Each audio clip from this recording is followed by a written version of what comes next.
The second time Callum Bright called me the archive rat that week, he did it loudly enough that the whole records floor heard him, and nobody laughed the way he wanted them to. They laughed the other way, the quiet way, the way that meant they'd laugh again the second I was out of the room. I kept my eyes on the shipping ledger in my hands and did not look up. 27 years old, and I had gotten very good at not looking up.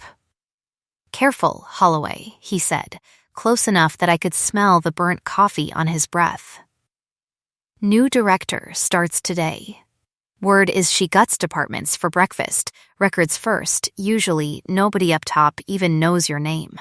He wasn't wrong about the last part. 3 years at Meridian Holdings, buried 2 sublevels under the lobby with 40,000 shipping manifests and a desk lamp that flickered if you breathed near it.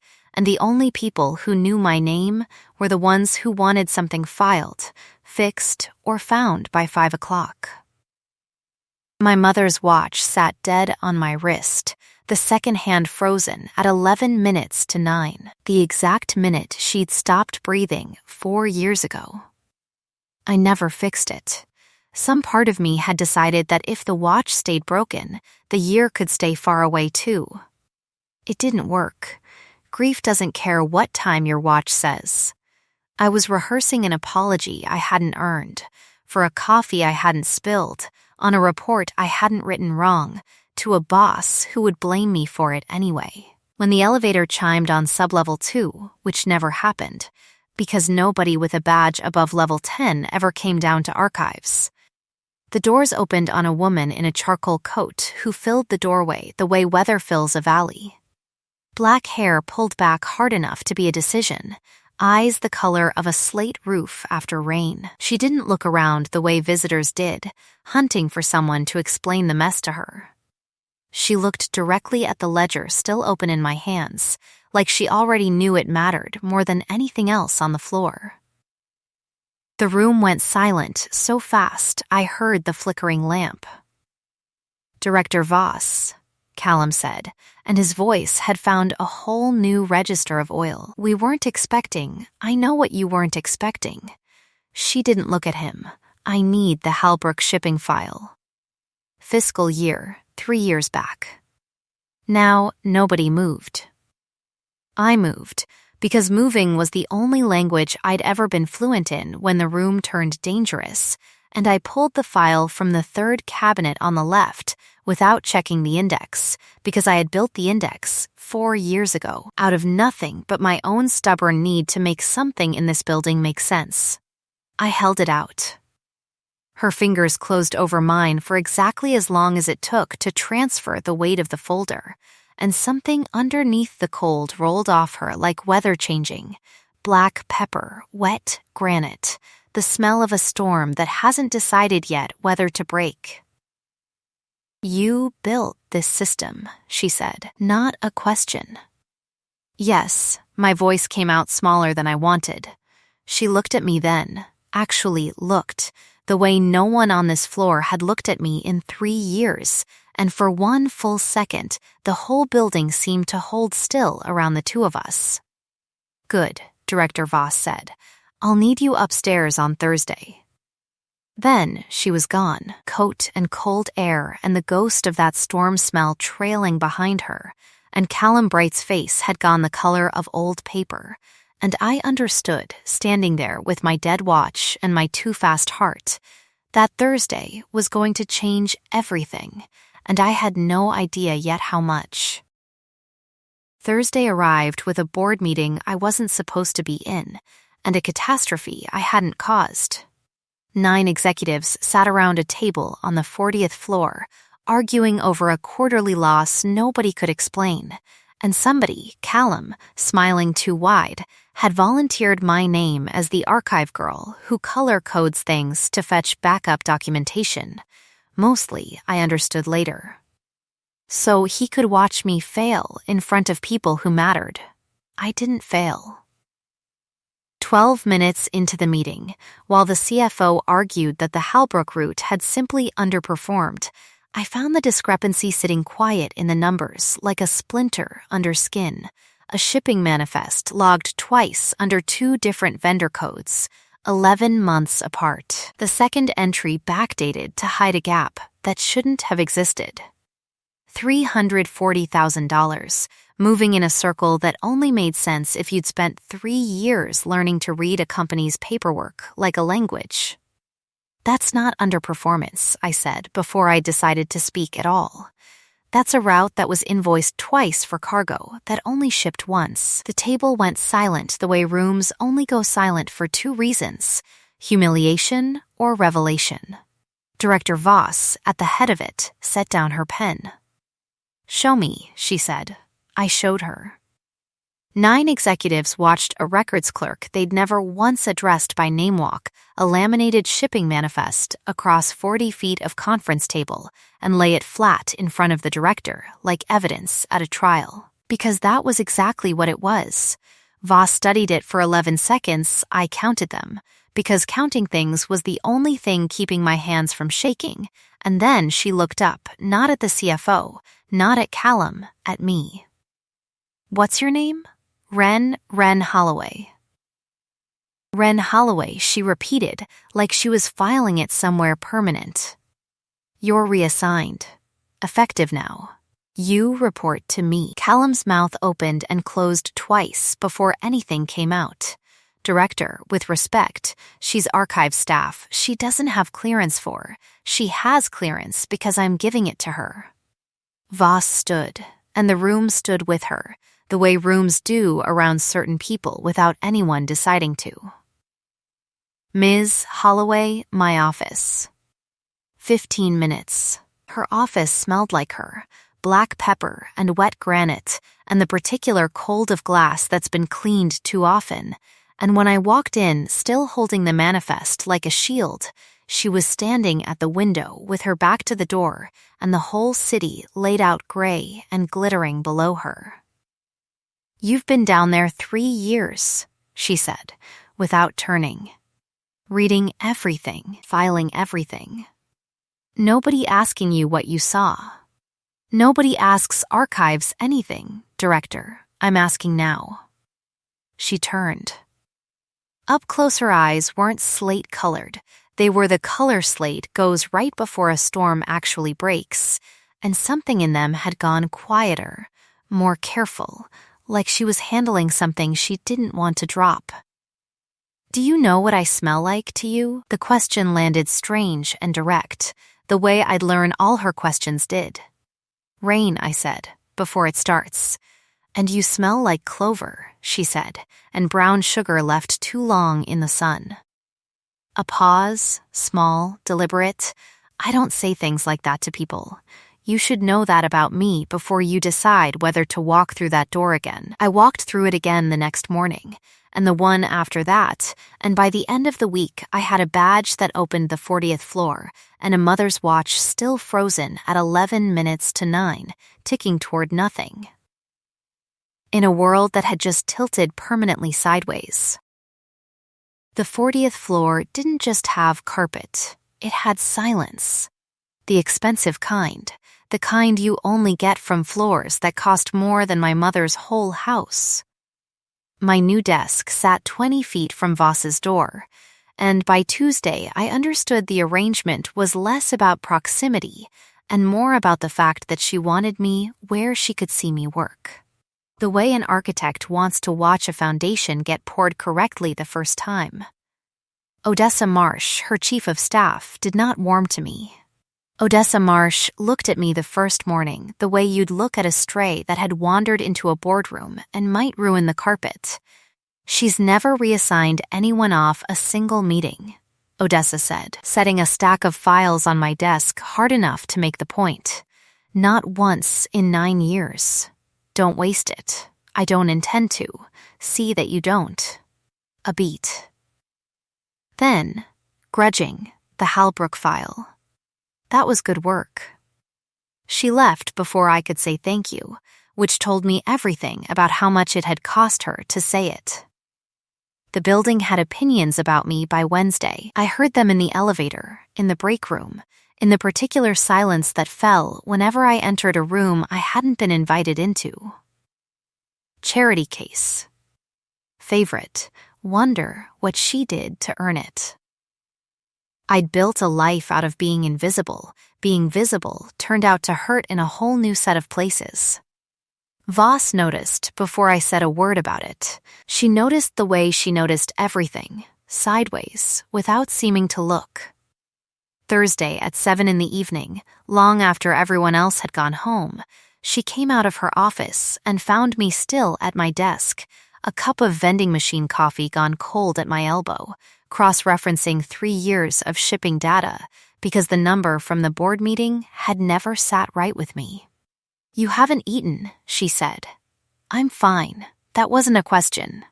She set a paper bag on my desk without ceremony, a container of soup, still steaming, and a roll from the bakery 4 blocks over, the one I'd once mentioned in passing, weeks ago, in an elevator, to a woman I hadn't realized had been listening at all. Warm clover and brown sugar, my scent, rose off my own skin at the surprise of it, and something colder and darker answered it from where she stood, and neither of us said anything about that. "You remembered the bakery," I said. "I remember things." She said it flat, like a fact about weather. "It's a character flaw." I laughed before I could stop myself, a real one, and something shifted in her face. Not a smile. Not yet, just the ghost of the shape a smile would eventually make there. "Eat," she said. "Then go home. The numbers will still be wrong tomorrow." They were. Worse, actually, a second discrepancy. Older, deeper, threading back through 5 years of manifests like a root system I hadn't known was there.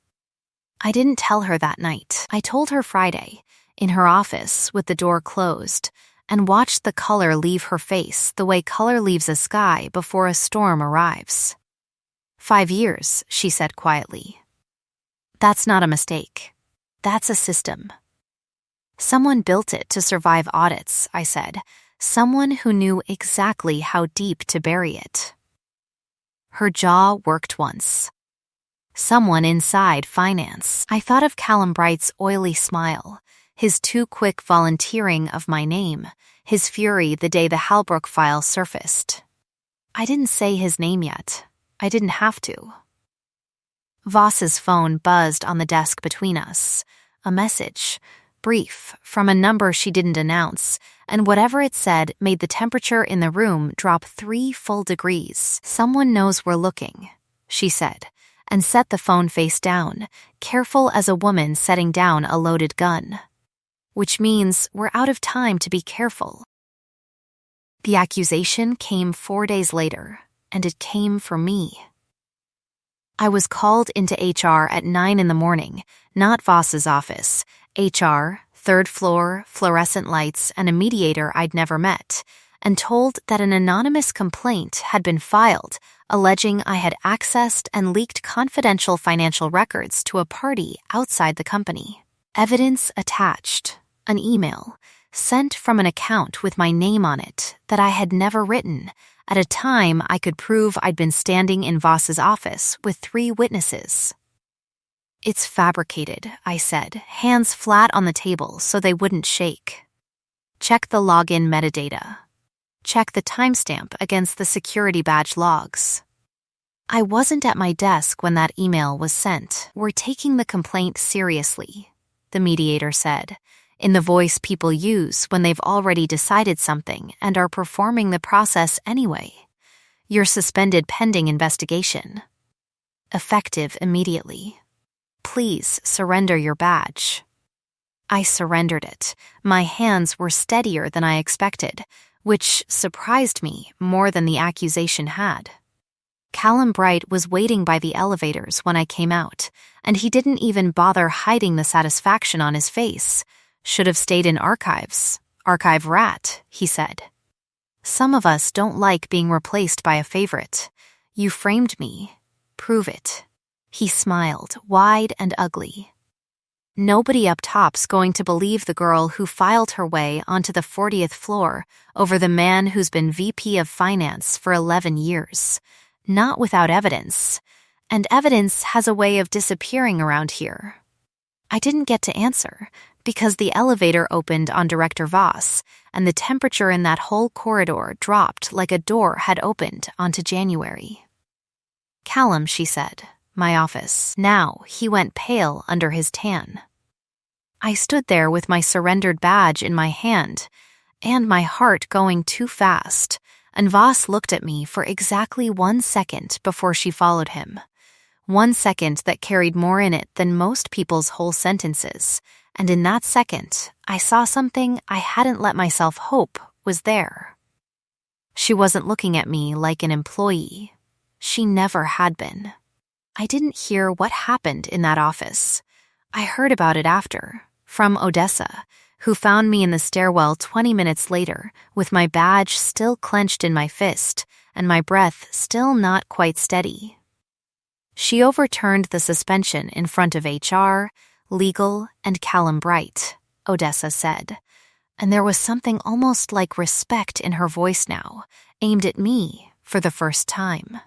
Pulled the badge logs herself.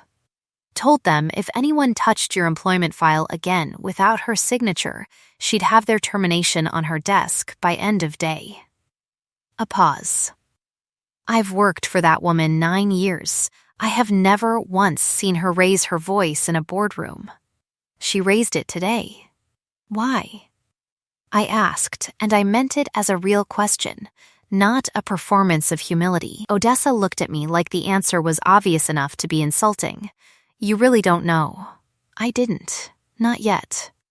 But that night, walking out of the building with my reinstated badge warm in my coat pocket, I found Voss waiting by the entrance in the cold, hands in her pockets, breath fogging in the streetlight, and she said 4 words that I would carry for the rest of my life.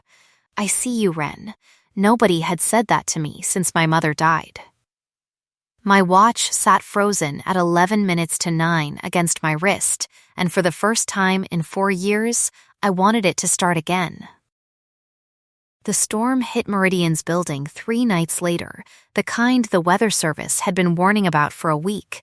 High winds, flooding downtown, half the city's power grid stuttering, and I was 2 sublevels under the lobby, pulling 5-year-old backup files by flashlight when the last generator failed, and the building went dark all at once. 60 floors of silence dropping around me like a held breath. I found the emergency stairs by memory.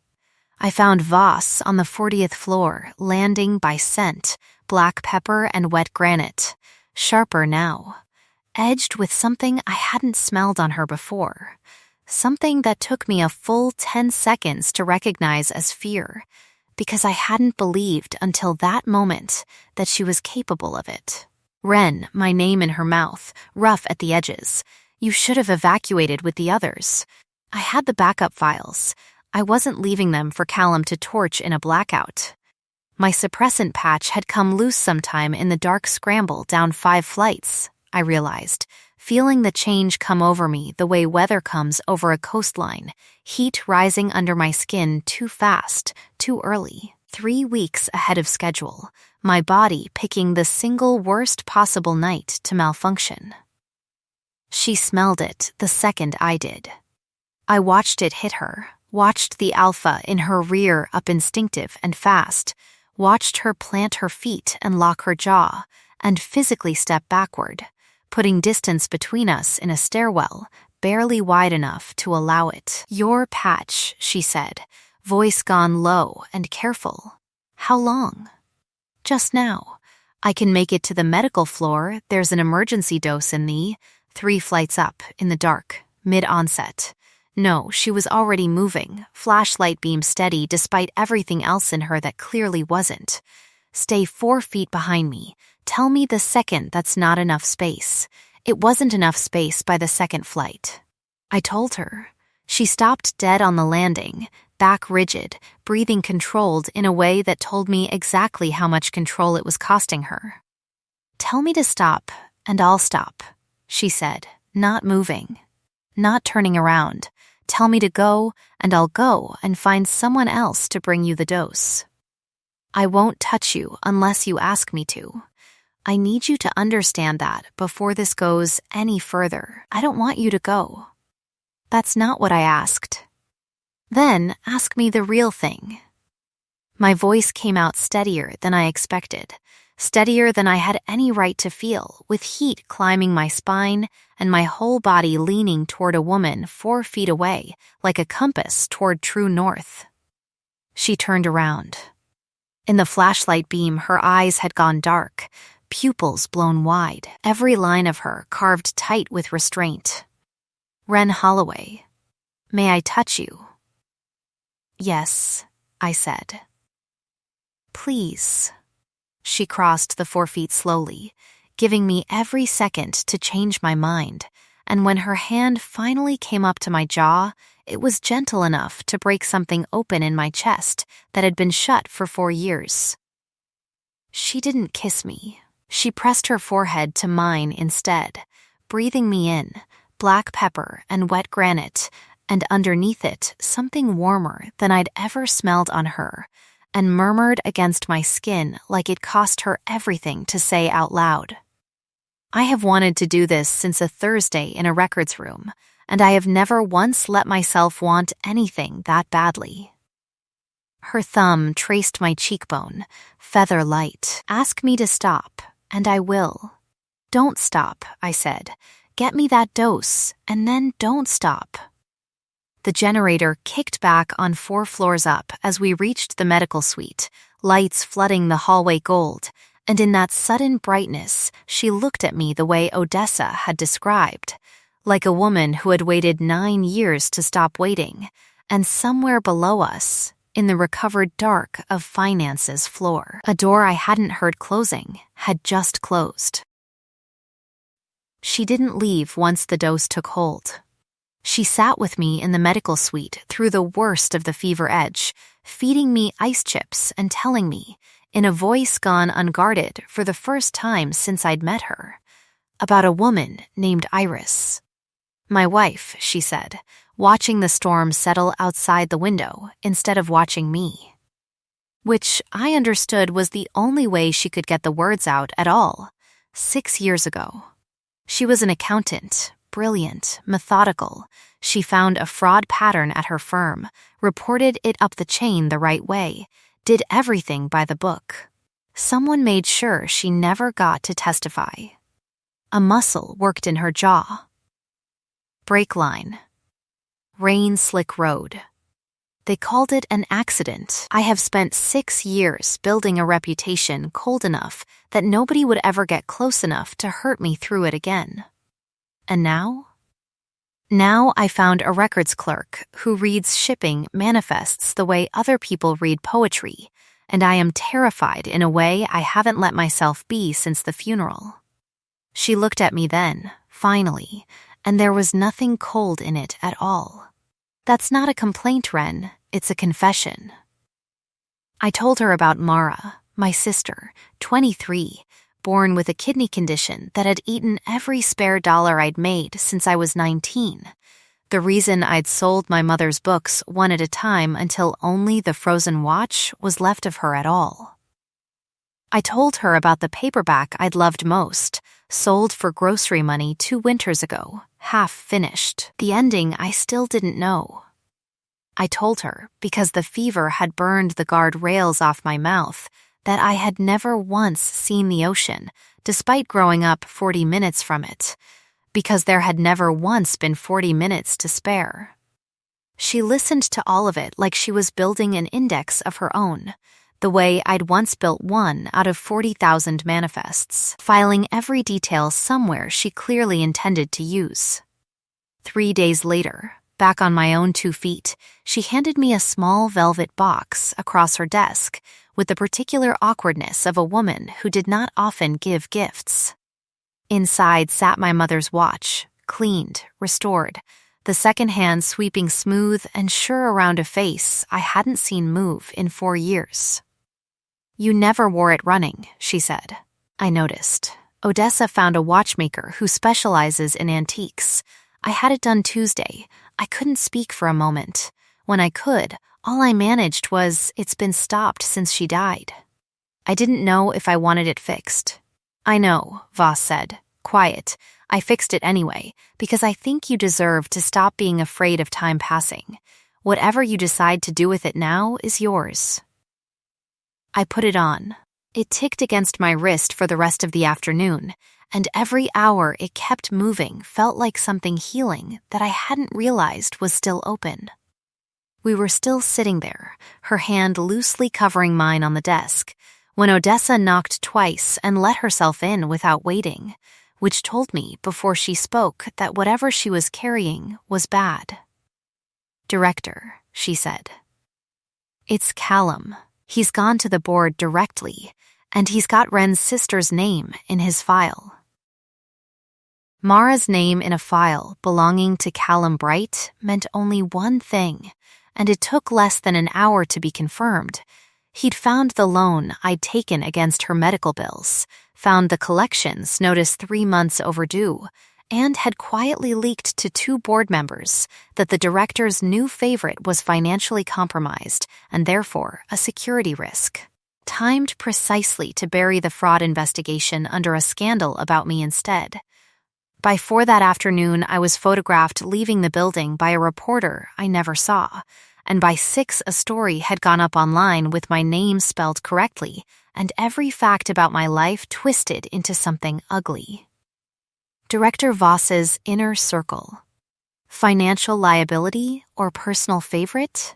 Comments under it called me things Callum had been calling me in the halls for weeks, except now strangers were saying them too. Voss's mask came back up so fast and so completely that for one terrible hour I thought I had imagined the whole storm-lit stairwell, the ocean I'd never seen, the watch ticking against my wrist. She issued a formal statement distancing the company from unverified personal matters, declined to comment on my employment status, and did not answer when I called her office. I sat alone in my apartment with my sister's overdue notice on the table and my mother's watch ticking too loud in the silence and understood, with the particular clarity that comes right before you break. That I had let myself believe in something that people like me were never allowed to keep. Then, at 11:52 that night, my phone rang. Not Voss. "Odessa, she hasn't gone home," Odessa said, and her voice had none of its usual armor in it. "She's been in her office 11 hours straight." She had the statement issued to buy time. Legal made her. She spent every minute since building the case that ends Callum Bright, not you. "I have worked for that woman 9 years, Ren, and I have never seen her like this. She thinks she's already lost you over a press statement she was forced to sign. Then why didn't she call me herself?" "Because the last time she let herself want someone this badly, that person ended up dead for it," Odessa said. "Quiet now. She's not protecting the company. She's terrified she's about to get you killed the same way. Someone needs to tell her that's not her choice to make alone." A pause. That someone should probably be you. I found her at 12:40 in the morning, alone on the 40th floor with the city dark and glittering below her, and a wall of financial records spread across the conference table like a battlefield map. And when she looked up and saw me standing in the doorway, something in her face cracked straight down the middle. "You shouldn't be here," she said. "It isn't safe to be seen near me right now. I don't want to be safe from you." I crossed the room and put my hand flat over the worst of the evidence on the table, forcing her to look at me instead of it. "I want to be with you when we end him." Together, not statement by statement, not from opposite sides of a press release. Together, something in her control finally gave way, not into anger, into something closer to grief breaking loose after 6 years of being damned. I have 3 years of falsified manifests, 2 whistleblower affidavits Odessa found this week, and a shell account with Callum Bright's initials buried 4 layers deep. Her voice roughened. "I have everything I need to bury him. I nearly let a press release bury you instead. I am so sorry, Ren. Then let's finish it, I said. Tomorrow, in front of everyone who ever called me the archive rat. The board convened at 9 the next morning, and I walked into that room with my restored badge, my mother's watch ticking steady on my wrist, and Director Imogen Voss half a step behind my shoulder instead of in front of me. Which she told me afterward was deliberate. She wanted the whole room to watch the woman they'd tried to erase walk in and take the lead. Callum Bright was already seated, smug and unbothered, expecting a scandal to end my career instead of his. He didn't know yet what I'd spent 11 hours the night before finishing, a full reconstruction, 5 years deep, of every falsified manifest, every duplicated invoice, every dollar routed through a shell account registered under a name that traced 3 signatures back to his own handwriting. Before we discuss any personnel matters, Voss said, calm as still water, Miss Holloway has a presentation the board needs to see first. I laid it out the way I'd laid out the Hallbrook file weeks earlier, except this time nobody was waiting for me to fail. $340,000 had grown, traced fully, into $2.1 million over 5 years, moving in a pattern only someone who'd read 40,000 manifests by flashlight could have found. I read the numbers out loud, steady, and watched Callum's face go the color of old paper again, exactly like it had the day this started. "This is absurd," he said, too loud, too fast. "She's fabricating this to protect her own position. She's the director's. Careful," Voss said, and her voice dropped somewhere I hadn't heard it go before, low enough to still the whole room. "Finish that sentence, and I'll add it to the record, too." He didn't finish it.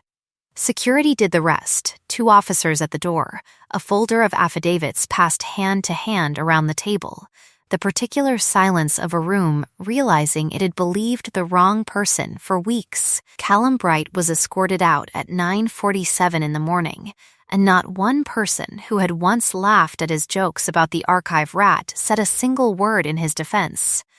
The board voted unanimously to reinstate me with a formal apology on record.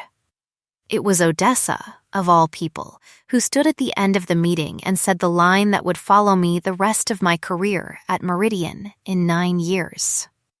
I have never once seen Director Voss wait for anyone. She waited 11 minutes for Miss Holloway outside this building 3 weeks ago in the cold. I checked the security footage. I thought the board should know exactly what kind of judgment brought us this evidence. Voss found me afterward in the empty conference room, city light pouring gold across the table where Callum's ruin still sat in neat stacked pages. She didn't say anything at first. She just reached for my hand, turned it palm up, and pressed her lips once, gently, to the pulse point at my wrist where my mother's watch ticked steady beneath her mouth. "Tell me to stop," she said against my skin. "And I will." "Don't stop," I said. And this time when she kissed me, it wasn't gentle at all. And this time when her teeth found the curve of my throat, I said yes with my whole body before I ever said it out loud. And the bond that opened between us felt like every stopped clock in my life finally agreeing to move again. Callum Bright was formally charged 11 days later.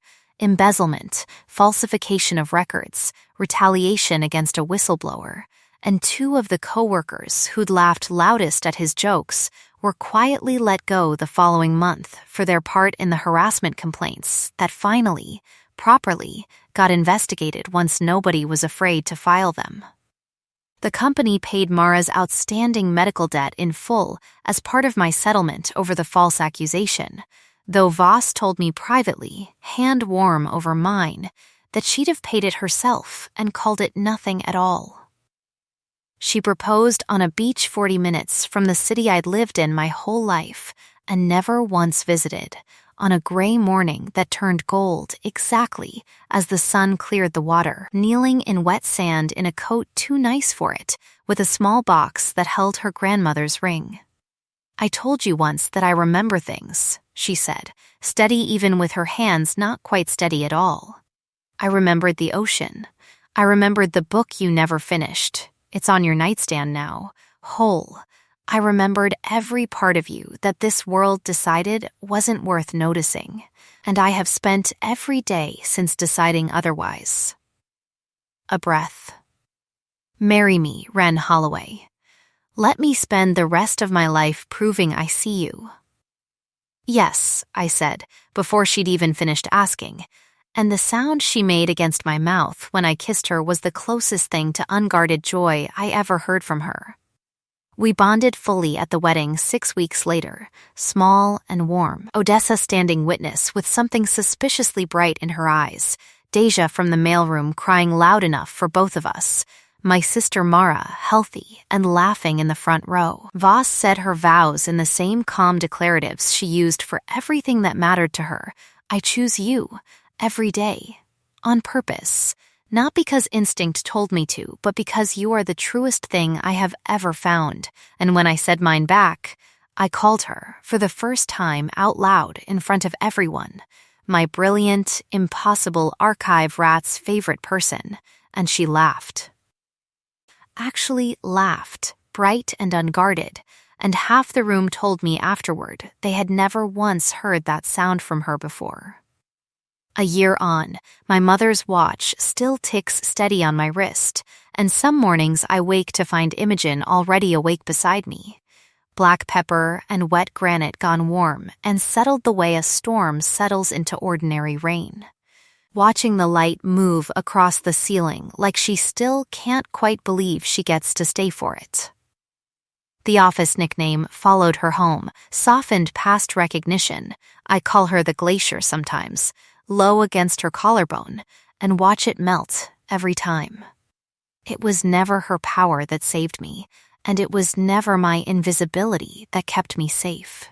It was the particular, stubborn miracle of being finally, fully seen by someone who looked past every reason the world gave her to look away and chose to stay anyway. The end.